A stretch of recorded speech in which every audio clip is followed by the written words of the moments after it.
One of the things that I've found, we live out southwest, so my wife and I, we've been prosperous, and we both feel like we're successful in our careers and accomplished and highly educated and capable of many, many things, and we have lots of friends in that regard, and you have many people at your church that fit that profile as well. And so as we think about ourselves as Americans, we think of ourselves as American Christians, American Christian evangelicals, and then as we get introduced to Roger, was that young man that I met, and people that live in a different America. They live in a different part of the city, a different class of people, a different social structure, a different world.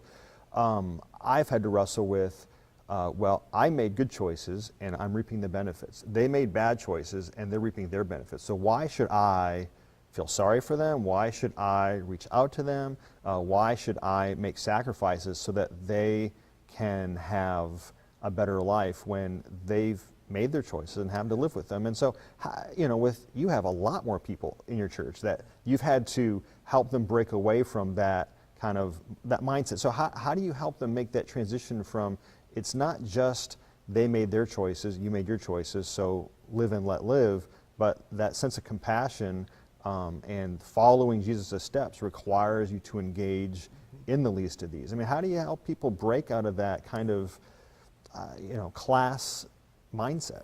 Well, it's not an easy break, because the whole Protestant work ethic has been pull yourself up by your own bootstraps. Anybody can be President of the United States and so forth.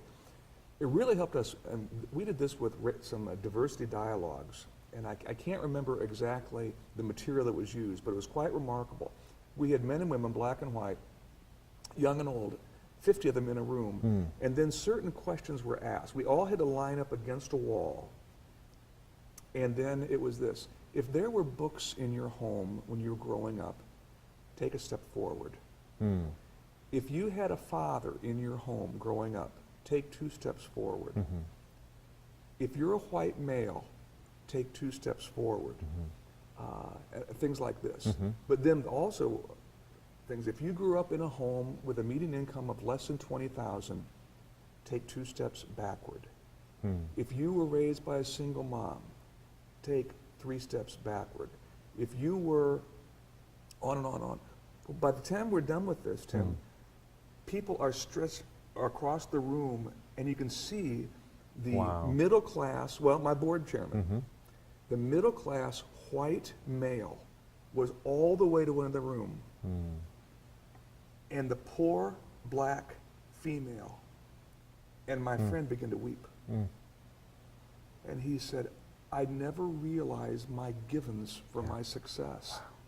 And I had never realized what it was like for them to grow up black in America, or to grow up in a poor home in America. That which I thought I made it myself was a function of so many other things.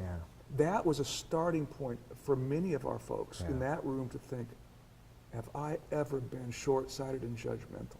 Wow, that's great. So and it's an educational thing, and that was one way we did it. But it is still a consistent challenge, because bless their hearts, some of, whether it's on in the media or in discussions around coffee tables, the whole idea many times with folks is, you can get what I have if you work hard enough. And if you just want to keep on drinking that Kool-Aid, it's tough to go otherwise. We have found that's one of the reasons why where your church is located and where my church is located now, I've often said to people, because we have people coming in from the far west side or the far northeast side, I said to them, I would be part of Fellowship even if I didn't live in this area. I have to come into this and be regularly reminded of what is true. And I think that one of the sad aspects of being in a privileged church is the givens of that community are privilege and this is normal. And we need a church like Anchor. We need a church like Fellowship for folks to come in and get a weekly dose of reality and a challenge of their assumptions. I want my children to sit in a Sunday school with a child who smells. I want my son to sit next to a poor black boy. I want my daughter to be around 3 single-mommed poor kids. That's their discipleship. Yeah. And if they're not around that with regularity, very quickly they could become a privileged, entitled group. And so it's a challenge because we're fighting against this whole privileged mentality that is true of white evangelicals. Yep. I remember my wife and I went to a conference that Rob Bell was hosting in Grand Rapids, and he made a pretty controversial statement there that if you're a Christian and you don't know any poor people, you might want to reconsider whether you're a Christian or not. Wow.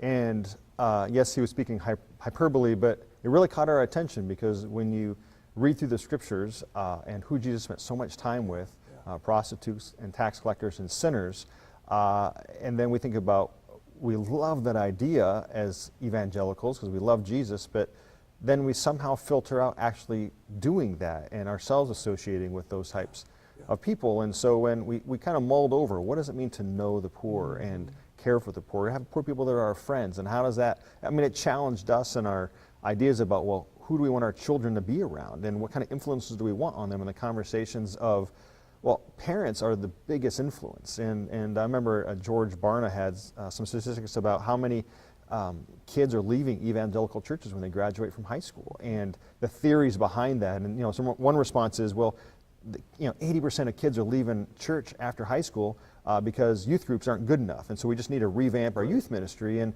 as I thought about that, in my experience, I thought they're probably leaving because they're bored because there's no challenge, and it's so materialistic and consumer oriented. They want something much meatier. And I thought about, for my own kids, what experience do I want them to have?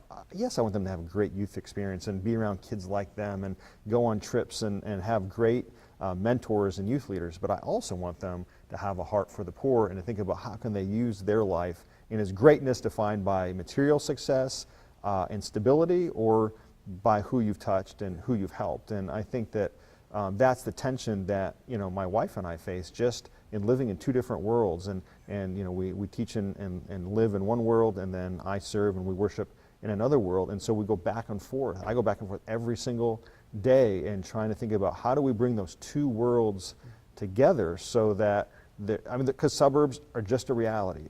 Urban areas are just a reality.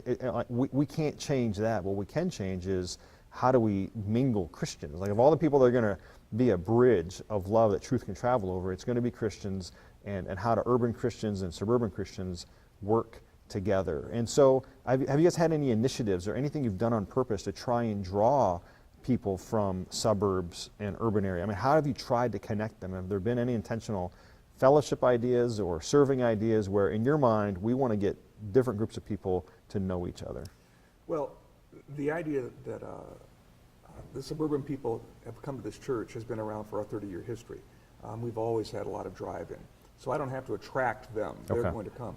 But what we've discovered is we have to intentionally, once they're here, cast a compelling enough vision, tell enough stories, give enough examples, and provide enough opportunities for them to embrace, even if they're going to drive back, as you do, back out west.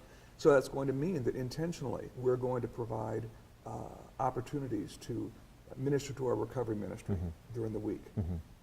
We're going to have opportunities for our youth to engage in the inner city unapologetically. We're going to normalize people of different economics and colors in our Sunday schools and our youth group. Everything from the curriculum that is used to the staffing that is offered. We are determined to be holistic in our approach of this robust discipleship. The opportunities that we're increasingly seeking to lean into, for example, the intentional tutoring of Burmese kids.